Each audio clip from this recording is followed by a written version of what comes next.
For this video, I've already drawn some bony landmarks on, and if you've had a look at my bony landmarks of the elbow and wrist, you will see how I got to this beautiful design on the body. Very good for fancy dress parties. So the first thing I'm going to do is draw the bicep brachii. Bicep means two heads, brachii means the upper arm. And we all know the biceps is located here, and we can all try and flex it. So if I get my client to show you the bicep here, look how wide it is here and here. But bicep, it's got two heads at the top, and relax for me. So let's straighten your arm, and I'm going to show you where those attachments are. So it's quite wide here, wide here.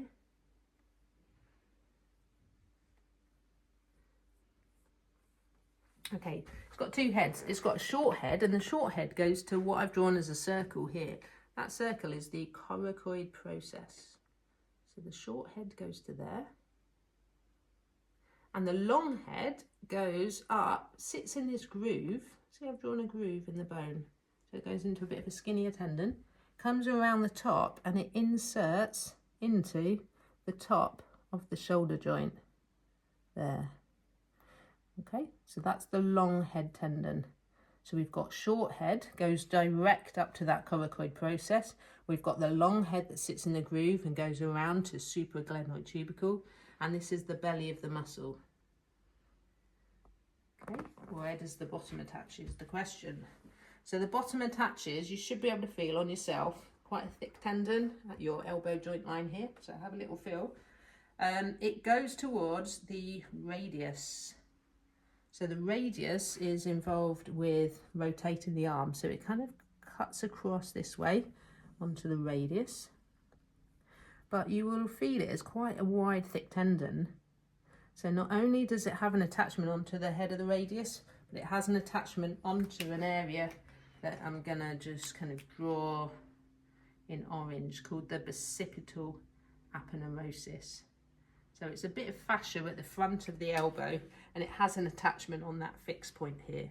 So the biceps with the two heads. Now you've got to try and visualize and look through the biceps. Take the biceps off. There's a deeper muscle called the brachialis.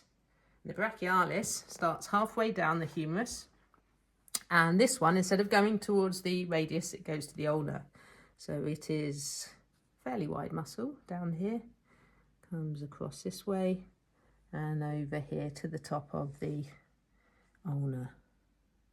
Just draw a few fibres on there, because at the moment everything's smudged, but I'm hoping that you can make out the green muscle is the brachialis. So pink is biceps, green is brachialis.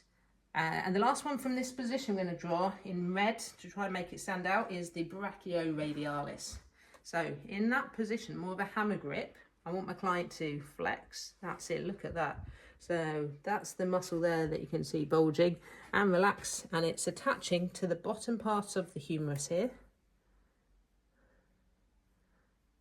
Okay, it comes all the way down the side of the arm and attaches onto that radial styloid process. Sits on top of that radius. So the giveaway is the brachioradialis. Brachio means it inserts up here onto the upper arm, and radialis, it runs down and runs onto the radius, the radial styloid.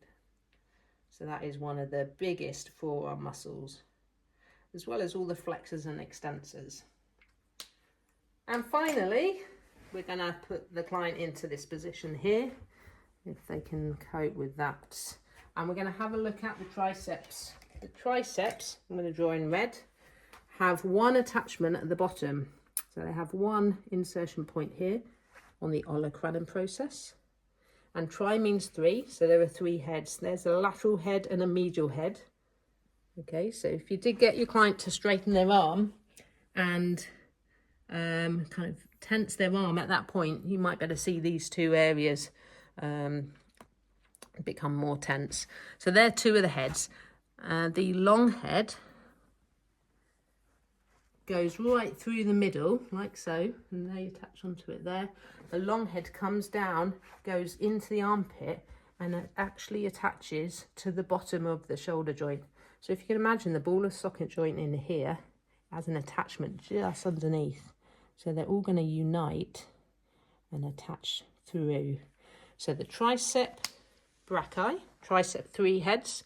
The 3 heads are long head down here, infraglenoid tubercle, medial head and lateral head. They're the 3 heads down this end, but they all unite into that combined tendon that attaches onto the olecranon process. Thanks for watching this video. If you enjoyed it, please press subscribe, and I'll see you on the next one.